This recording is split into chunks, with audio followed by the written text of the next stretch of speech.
However, that change isn't going to be instant. An open-source intelligence update shared by MT Anderson on X notes that the USS Tripoli is moving at a very high speed toward the Middle East. This can be tracked via satellite photos, which show the ship's wake is large enough to indicate that it's going hell for leather to get to the Middle East.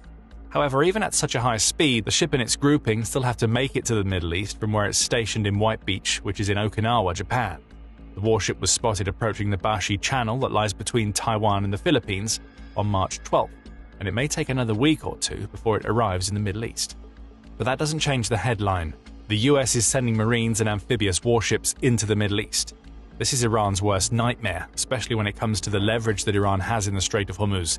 But before we get into that, it's worth taking a closer look at what a Marine Expeditionary Unit is, as that gives us some hints about what the US may be considering with this latest deployment.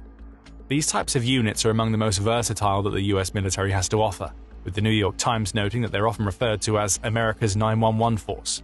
In other words, these are the units you call in when you have an urgent problem that needs to be solved. Marine Expeditionary Units have been used for everything from conducting counter-piracy operations to being the first to lay boots on the ground during major operations, such as they were during the war in Afghanistan back in 2001.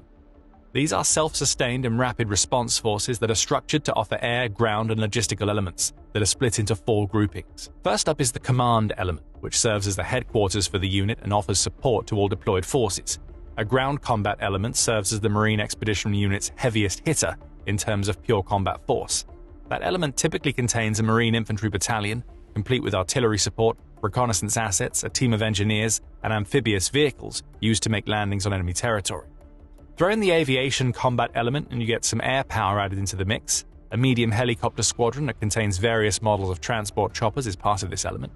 A Marine Expeditionary Unit may also bring fighter jets and attack helicopters into the theater, along with an air defense team and other aerial assets that support the soldiers on the ground. Finally, there's the logistics combat element. Transport, supplies, equipment, maintenance, and medical are all provided by this key supporting element. So this isn't the US sending a handful of soldiers into the Middle East. This is an elite Marine unit, serving as part of a larger amphibious assault team that signifies a total posture shift for the US. The impact of that shift is going to be felt most heavily in the Strait of Hormuz. Iran has been wreaking havoc in that strait, and it's clear to see why. Even with its military infrastructure utterly devastated on the mainland, Iran has managed to maintain a focus on the Strait of Hormuz.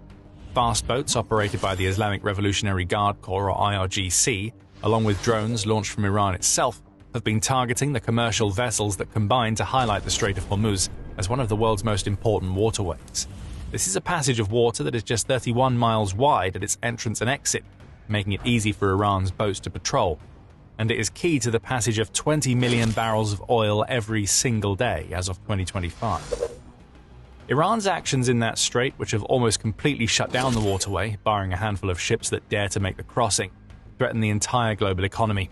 That's according to CBS News, which reported on March 15th that Iran is turning the strait into a choke point by targeting commercial shipping, thus raising oil prices substantially. Right now, the outlet says, one of the US's key priorities is to wrest control of the Strait of Hormuz from the hands of the IRGC, which has already attacked at least 16 commercial vessels as of March 12th, killing 8 people and causing 1 to go missing in the process. And according to TWZ, only 77 ships have dared to cross the strait during the first half of March. For context, the same period in 2025 saw 1,229 passages through the Strait of Hormuz.